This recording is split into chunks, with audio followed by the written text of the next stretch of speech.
우리가 예배드리는 대상, 하나님은 어떤 분이신가, 이것을 알지 못하고 예배드린다면 우리의 신앙은 그 자리에 머물 수밖에 없습니다. 또 예배는 예배, 삶은 삶, 이렇게 예배와 삶이 분리되어서 이중적으로 살아가게 된다는 것이죠. 그러므로 우리가 지금 예배드리는 대상, 하나님을 잘 아는 것이 너무나 신앙생활에서는 중요하다라고 말할 수 있습니다. 오늘 시편 46편은 고라 자손의 시, 인도자를 따라 알라못에 맞춘 노래라고 하는 제목이 붙어 있습니다. 알라못이라고 하는 것은 죽음 앞이라는 뜻이에요. 그러니까 이 시는 죽음 앞에서, 환난 앞에서 하나님의 신실하심과 도우심을 찬양하는 시다라고 할 수 있습니다. 이 시편에 역사적인 배경이 있습니다. 여러분 잘 아시는 이야기인데요. 히스기야 왕 당시 아수르 왕 사네립이 침공했을 때입니다. 히스기야 왕 14년에 이 사네립의 공격으로 인해서 유다의 모든 성이 초토화되고 이 예루살렘 성마저 함락할 위기에 처했습니다. 이때 히스기야 왕은 이사야 선지자에게 사람을 보내서 하나님의 도움을 구하고 본인도 성전으로 올라가서 하나님 앞에 간절히 기도했습니다. 우리 하나님 여호와여, 원하건대 이제 우리를 그의 손에서 구원하옵소서. 그리하시면 천하만국이 주 여호와가 홀로 하나님이신 줄 알리이다 하니라. 하나님께서 이 히스기야 왕의 기도를 들으시고 이사야를 통해서 응답하셨습니다. 내가 나와 나의 종 다윗을 위하여 이 성을 보호하고 구원하리라. 하나님의 사자가요, 하룻밤 사이에 아수르 진영의 군사 18만 5천 명을 쳤습니다. 아침 일찍 일어나 보니까 적들이 모두 죽어 있었습니다. 그것을 확인한 이스라엘 백성들은 민족의 위기 앞에서 하나님께서 도우셨다라는 것을 확인할 수 있었고요. 그 극적인 경험 때문에 오늘 시편 기자는 하나님을 높여 찬양하고 있습니다. 자, 그렇다면 오늘 시인은 구체적으로 본인이 경험한 하나님을 어떤 분으로 알고 찬양하고 있습니까? 첫째는 에베네셀의 하나님, 도움의 하나님으로 알고 찬양하고 있습니다. 여러분, 엄청난 자연의 힘 앞에서 우리는 한낱 미물에 불과하다라는 것을 깨닫게 되죠. 산에 나무를 많이 심고 또 강에 댐을 지어서 치산치수를 하고 만약에 사태에 철저하게 준비한다고 하지만 큰 지진이 나고 산사태가 일어나고 태풍과 홍수 등 수많은 자연재해 앞에서 우리 인간의 힘은 아무것도 아님을 우리는 종종 경험하게 됩니다. 여러분 기억하시죠? 2011년 동일본 대지진이 일어났습니다. 진도 7.0 이상의 큰 지진과 쓰나미로 인해서 2만 명 이상이 사망하게 되었고요. 주택과 항구와 차와 선박과 원자력 발전소까지 폭발해서 정말 제왕과 같은 그런 위기를 경험했습니다. 뉴스를 통해서 그 소식을 접한 사람들은요, 깜짝 놀랐습니다. 바닷물이 처음에는 천천히 몰려오는 것 같더니만 거세게 다가와서 집과 차와 도로와 사람들을 삼켜버리는 모습을 보고 충격과 두려움을 느끼게 되었습니다. 오늘 시편의 시인이 처한 상황이 그렇다는 것이죠. 아수르 대적들이 물밑을 이렇게 침입해 와서 전쟁의 피해를 지금 경험하고 있습니다. 그 현실은요, 결코 싸우거나 버틸 수 있는 수준이 아니라는 것이요. 마치 지진과 홍수가 거세게 일어나서 지형지물을 차례대로 다 파괴하는 것처럼 그 현실이 불가항력적이었다. 어찌할 수 없는 상황이었다라는 것입니다. 자, 이러한 상황에 대한 반응은요, 당연히 두려움입니다. 그러나 오늘 시인에게는 이 당연한 반응이 없다는 것입니다. 3절을 보십시오. 바닷물이 솟아나고 뛰놀든지 그것이 넘침으로 산이 흔들릴지라도 우리는 두려워하지 아니하리로다. 여러분 어떻게 이럴 수 있나요? 이 시인이요, 하나님의 음성을 들었기 때문에 두려워하지 않는다라고 고백하고 있습니다. 하나님은 그에게 멈추어 서서 당신이 어떤 분인지 묵상하고 알아보라라고 말씀하셨어요. 시인은요, 위기에서 벗어날 방법을 자신의 생각에서 찾지 않았습니다. 하나님 말씀에 주의를 기울이고 마음으로 하나님을 묵상했을 때 하나님의 음성을 들을 수 있었습니다. 10절 말씀에 보니까 이르시기를 너희는 가만히 있어 내가 하나님됨을 알지어다 내가 세계 중에서 높임을 받으리라 하시도다. 그렇습니다. 이 시인은 하나님의 음성을 들었어요. 그래서 환난 가운데 도우시는 하나님을 신뢰하게 되었고 그 큰 위기 속에서도 담대할 수 있었습니다. 하나님은요, 시인이 어려운 고비를 지날 때마다 피난처 되어 주셨고 항상 그를 말씀으로 보호해 주셨습니다. 그래서 오늘 시인은 자신 있게 고백합니다. 하나님은 우리의 피난처 되십니다. 우리의 힘이시고 환난 중에 만날 큰 도움이십니다. 여러분, 우리가 오늘 시인처럼 이 하나님의 말씀을 떠나지 않고 그분의 음성에 귀를 기울인다면 우리도 환난과 위기 속에서 평강을 누릴 수 있음을 믿으시길 바랍니다. 우리 하나님은 어떤 분이신가? 위기에 처한 당신의 백성들에게 말씀으로 다가가셔서 피난처가 되어주시는 분이세요. 그러므로 여러분, 어떠한 위기와 고난의 순간에도 피난처 되시는 하나님, 그분 말씀에 귀를 기울이실 수 있기를 바랍니다. 2011년 3월 일본에 큰 지진이 나자 미야기 성서교회 다나카 목사님은 집집마다 돌아다니면서 쓰나미가 곧 오니까 대피하라라고 소리쳤습니다. 그렇게 사방을 돌아다니고 교회로 돌아왔을 때 해일이 밀려 들어왔습니다. 다행히 2층까지는 물이 차오르지 않았습니다. 그런데 주변의 단층 집들은요 모두 쓸려갔어요. 이러한 상황 가운데 하나님 앞에서 기도하는 일밖에 이 목사님은 할 수 있는 것이 없었습니다. 그런데 이 목사님이 기도할수록 하나님의 말씀이 생각나는 거예요. 주신 자도 여호와시오 취하시는 자도 여호와시로다 라고 하는 이 욥기의 말씀이 생각나면서 그 마음 가운데 담대한 마음이 생겼다라고 이야기를 했습니다. 나흘째 되는 날 구조보트가 지나갈 때에 손을 흔들었고 극적으로 이 목사님 부부가 구조되었습니다. 그 일주일 동안 교인들, 지인들과 연락이 되지 않아서 실종 기사가 실리게 되었고 교단에서도 이 목사님 부부를 위한 장례 준비를 하고 있었어요. 그런데 이 목사님 부부가 살아 돌아온 것입니다. 정말 기적과 같은 은혜다. 하나님이 구원해 주셨다라고 하면서 하나님께 영광 올려드렸죠. 그런데 나중에 이 다나카 목사님의 이야기를 들으니까 이 미야기 현에 온 지 25년째인데 그동안 그 마을 주민들이요 복음에 대해서 너무나 마음이 꽉 닫혀 있었다라는 것이죠.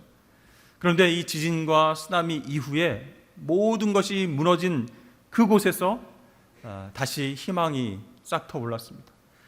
교단에서 온 자원봉사자, 도쿄 기독교대학교 학생들, 이 목사님 부부, 교인들 힘을 합쳐서 이 진흙을 제거해내고 청소하면서 사람들을 위로하고 기도해 주자 그들의 마음이 점점 열리기 시작했습니다. 그리고 예수 그리스도를 구주로 고백하고 복음을 받아들이는 놀라운 기적과도 같은 일이 일어났습니다. 이 다나카 목사님은요, 나는 한 번 죽었다가 살아난 인생입니다. 그렇기 때문에 나는 여기를 떠나지 않고 계속 이곳에서 복음을 전할 것입니다 라고 말합니다. 하나님은 나의 피난처가 되시기 때문에 또다시 큰 지진과 쓰나미가 올지라도 나는 두려움은 없습니다. 담대함으로 지금처럼 교회를 지키고 생명 구하는 사명을 감당할 것입니다 라고 인터뷰를 하셨습니다. 여러분, 환난 중에 피난처 되시는 그 하나님만 의지하고 그분의 말씀을 신뢰하실 수 있기를 바랍니다. 그러면 오늘 시인처럼 또 일본의 이 목사님처럼 나를 도우시는 에베네셀의 하나님, 그 하나님을 경험하게 될 것입니다.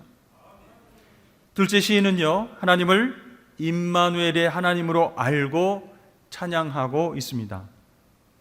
여러분, 하나님 주시는 평안은 언제 우리가 느낄 수 있죠?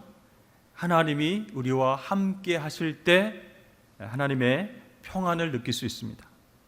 시인은요, 눈앞에서 막 바닷물이 솟아나고 산이 흔들리는 것 같은 혼돈의 상황에도 시냇물이 하나님의 도성 예루살렘을 돌아서 흐른다라고 4절에서 노래하고 있습니다. 한 시내가 있어 나뉘어 흘러 하나님의 성 곧 지존하신 이의 성소를 기쁘게 하도다. 근데 여러분, 예루살렘에는 강이 없습니다. 그럼 시인은 무엇을 이야기한 것이죠? 그 시인에게 평안과 기쁨을 가져다 주는 하나님의 임재를 흐르는 강물에 비유한 것입니다. 예루살렘을 돌아 흐르는 그 시내는 바로 하나님께서 함께 하시는 은혜와 축복을 뜻하는 것이죠. 여러분, 한번 생각해 보십시오. 생명수 같은 하나님의 임재가 우리를 둘러싸고 있다 상상해 보십시오. 그렇게 된다면 어떤 위기 상황과 어떠한 적도 우리를 무너뜨릴 수 없는 것입니다. 그래서 시인은요, 하나님이 그 성중에 계심에 만군의 여호와께서 우리와 함께 하시니 이렇게 임마누엘 하나님을 표현하고 찬양하고 있다라는 것이죠. 여러분, 그렇습니다. 하나님이 우리와 함께 하시는 것, 임마누엘 하나님을 경험하는 것, 그것이 우리에게 너무나 큰 복이다라는 사실을 꼭 기억하시기를 바랍니다. 여러분, 사자 보셨습니까? 사자를 조련하는 방법은 의외로 간단하다고 합니다. 조련 전에는 정말 막 포효하고 살기 등등해서 사람을 보면 해치려고 덤빕니다. 그런 사자 앞에 이 조련사는 다리가 4개인 의자를 보여줍니다. 이 사자의 눈앞에 4개의 의자 다리가 보이면 이 사자가 당황을 한다고 합니다. 이 사자는 원래 한 가지 목표를 보고 바람같이 달려가서 먹이를 물어뜯는 그런 습성이 있는데요, 갑자기 눈앞에 바라봐야 할 목표가 4개나 생긴 것이죠. 그러니까 왼쪽 다리를 보자니 오른쪽 다리가 거슬리고, 오른쪽 다리를 보자니 뒤에 있는 다리가 자꾸 눈에 가서 급기야는 이 목표물을 상실하고 온순해진다라고 조련사가 이야기를 합니다. 그러니까 한 가지 목표만 바라보고 살아가던 그 사자에게 4개의 목표물이 생긴 것은 반가운 소식이 아니라는 것이죠. 이것은 다른 말로 하면 목표물의 상실이다라고 말할 수 있을 것입니다. 여러분, 우리는 원래 하나님만 바라보고 교제하도록 창조되었습니다. 그러나 죄 때문에 너무 많은 것들을 바라보면서 왜 나에겐 그것이 없을까? 왜 이것을 나는 갖지 못했을까? 불만과 원망 속에 살아가게 되었다는 것이에요. 다리 4개를 다 봐야 한다는 그 사자의 욕심이 그 사자를 무기력하게 만들었듯이 우리 안에 들어와 있는 수많은 욕심들이 하나님을 바라보지 못하게 하고 우리를 영적으로 무기력하게 만든다라는 것이에요. 그래서 여러분, 하나님이 나와 지금 함께 하신다라고 하는 믿음이 중요하고 필요하다라는 것이에요. 임마누엘 하나님을 경험하면요, 어떠한 상황 속에서도 만족하고 감사한 삶을 살게 되기 때문입니다. 여러분은 혹시 가진 것이 너무 많아서 나한테 무엇이 있는지 모르는 그런 삶을 여러분 원하십니까? 그것이 여러분 부러우십니까? 사랑하는 성도 여러분, 하나님 한 분만으로 만족하시길 주의 이름으로 축복합니다. 한 목사님이 중고등부 연합수련회 강사로 초청을 받았습니다. 예정된 집회 일주일 전에 학생회장이 전화가 왔습니다. 목사님, 다음 주 집회 때에 전해주실 말씀 본문과 제목을 좀 알려주십시오. 본문은 시편 23편 전체고 제목은 여호와는 나의 목자시니, 이렇게 말해 주었습니다. 그런데 학생회장이 가만히 듣더니 이 설교 제목 문장이 다 끝나지 않은 것 같아서 조금 어색했습니다. 그래서 목사님에게 물어봅니다. 목사님, 제목이 이게 다인가요?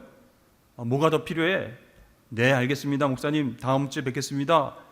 그렇게 전화를 끊고 다음 주에 집회장에 도착해서 이 순서지를 받아든 이 목사님은 크게 웃을 수밖에 없었습니다.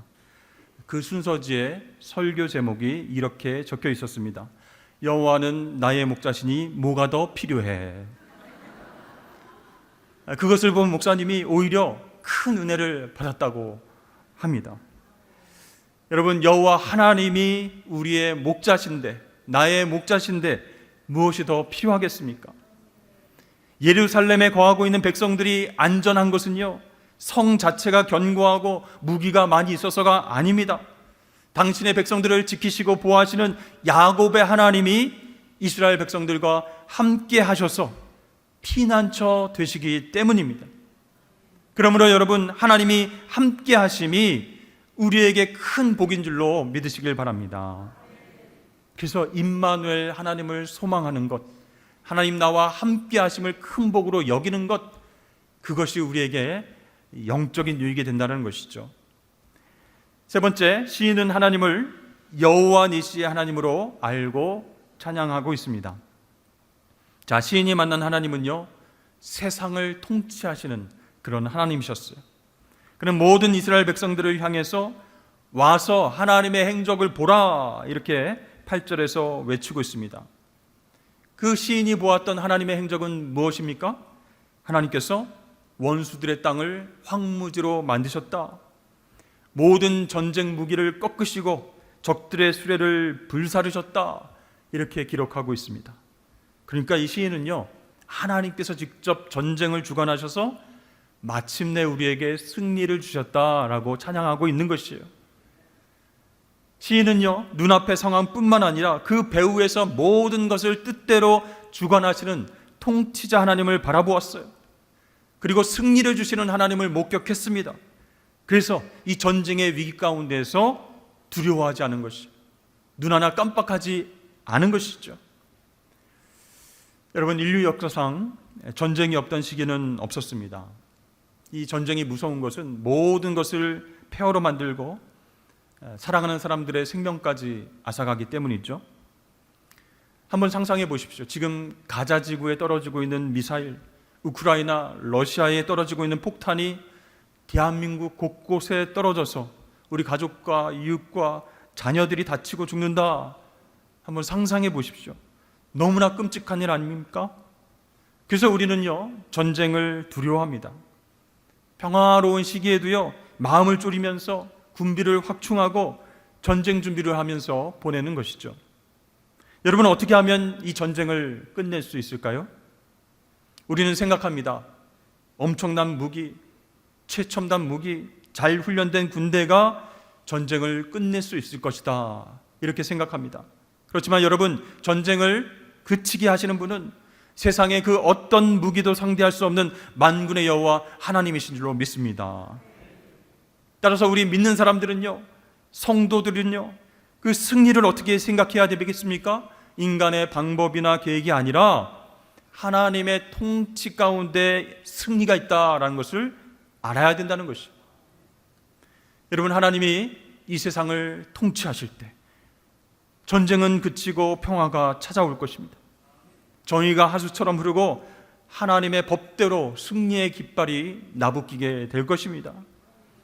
이러한 소망이 있을 때 우리 안에 있는 모든 종류의 두려움이 떠나가고 하나님의 통치하심을 더 사모하게 될 줄로 믿습니다. 그렇습니다. 우리가 위기를 극복하는 길은요, 하나님을 피난처 삼는 것입니다. 하나님은 우리를 보호하시고 옳은 길로 인도해 주시는 분이세요. 그러면 하나님의 자녀인 우리는요, 위기 앞에서 불안해하거나 절망할 필요가 없습니다. 우리 인생에 찾아온 그 위기를 하나님을 경험하는 기회로 삼고 하나님 앞에 더 가까이 나가서 그분의 도움을 요청하십시오. 그러면 여호와 니시, 승리를 주시는 하나님을 우리가 경험하게 될 줄로 믿습니다. 오늘 본문을 보니까 하나님은 대적들을 멸하신 후에 10절에서 너희는 가만히 있어 내가 하나님됨을 알지어다 라고 말씀하고 있습니다.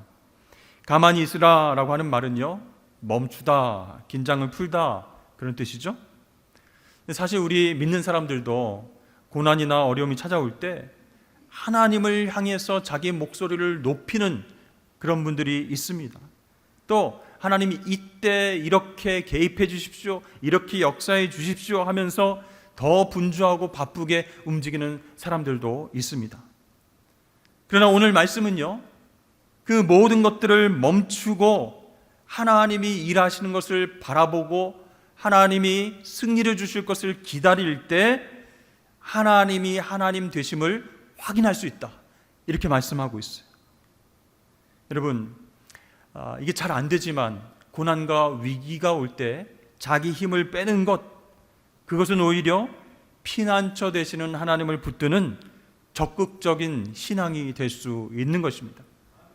그런데 힘을 빼지 않고 하나님 이런 식으로 개입해 주십시오, 하나님 이렇게 해결해 주십시오, 왜 이런 환난과 어려움이 나에게 오는 것입니까? 자기 목소리를 높이게 되면 하나님이 일하시는 것을 바라보지도 못하고 하나님께서 승리를 주시는 과정 가운데도 참여하지 못하게 되는 안타까운 일들이 벌어진다는 것입니다. 여러분, 하나님은 어떤 분이십니까? 당신이 하나님 되심을 스스로 증명하시는 분이세요. 누구에 의해서 하나님이 이런 분이시더라, 이렇게 일하시는 분이시더라 틀에 매여서 그렇게 역사하시는 분이 아니세요. 여러분, 출애굽한 이스라엘 백성들이 첫 번째 만난 난관은 무엇입니까? 앞에는 홍해 바다가 가로막혀 있고 뒤에서는 애국 군대가 쫓아오고 있습니다. 그런 위기의 상황 가운데서 무엇을 할 수 있을까요? 모세는요, 울부짖는 이스라엘 백성들, 그들에게 이렇게 이야기합니다. 너희는 두려워하지 말고 가만히 서서 여호와께서 오늘 너희를 위하여 행하시는 구원을 보라, 선포하고 있어요. 그리고 나서 이 이스라엘 백성들은요, 두 벽으로 나뉜 홍해의 마른 땅을 걸어가면서 하나님의 놀라운 구원을 경험하게 되었습니다. 또 다윗은 아직 소년일 때에 하나님의 이름을 모욕하는 골리앗 앞에서 칼과 창과 단창이 아닌 오직 여호와 하나님을 의지하는 믿음을 가지고 나아가면서 하나님께서 승리를 경험케 하시는 놀라운 역사를 경험했습니다. 사도 바울 역시요, 로마로 향하는 배에 올랐다가 유라굴로라고 하는 광풍을 만나서 다 죽게 되는 상황에 처했습니다. 그때 사도 바울은 하나님 말씀을 붙잡았어요. 내가 가이사 앞에 서야 하겠고. 그 말씀은 무슨 뜻입니까? 로마로 갈 수 있다라는 거예요. 로마에 가서 가이사 황제 앞에 서게 될 것이다 라고 하는 하나님 약속의 말씀입니다. 그 말씀을 의지하고 붙잡으니까 이 광풍 속에서도 편안하고 담대하게 그 위기를 넘길 수 있었습니다. 사랑하는 성도 여러분, 하나님이 어떤 분이시며 어떻게 세상 역사를 이끌어 가셨는지 우리가 알게 되면 우리의 마음이 저절로 뜨거워지게 됩니다.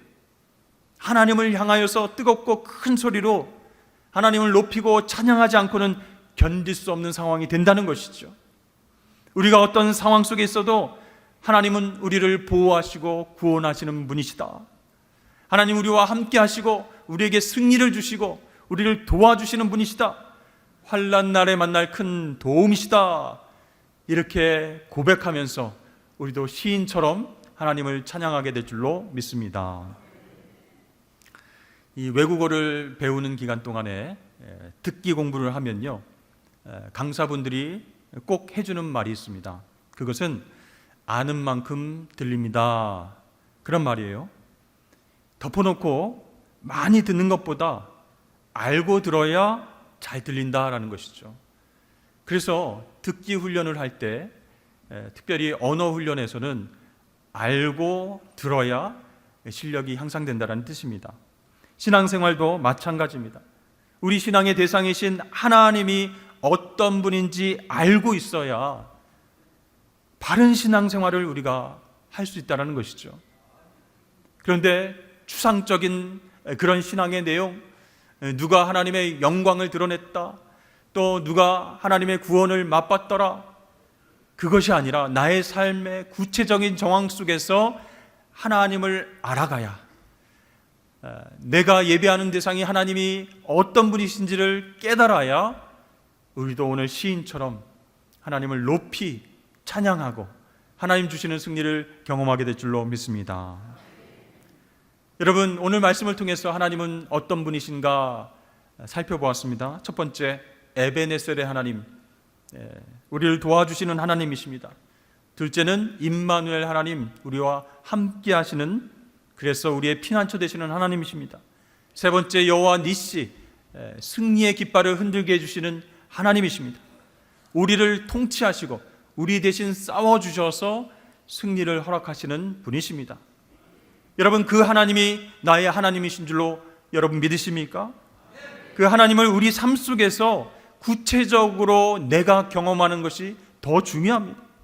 그래서 이제는 시인처럼 하나님께서 말씀하신 대로 하나님이 하나님 되심을 알아갈 수 있는 저와 여러분들 다 되시기를 주의 이름으로 축복합니다.